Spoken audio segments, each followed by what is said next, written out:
আর আমি পূর্বে ইব্রাহিমকে সুবুদ্ধি দিয়েছি, আর আমি তার ব্যাপারে অবগত ছিলাম। যখন সে তার পিতা ও তার কওমকে বলল, এই মূর্তিগুলো কি যাদের পূজা করো? তারা বলল, আমরা পিতৃপুরুষদেরকে এদের পূজা করতে দেখেছি।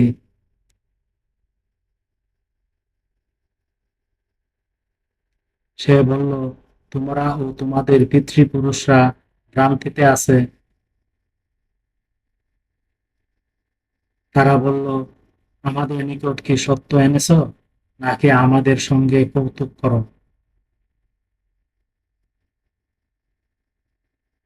ইব্রাহিম বলল, না, খেলা তামাশা নয়। তোমাদের রব আকাশমণ্ডল ও পৃথিবীর রব।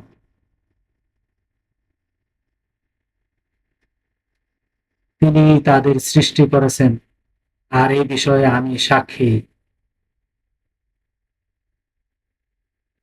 আয়াত ৫১ থেকে ৫৬, সূরা আম্বিয়া, আল কুরআন।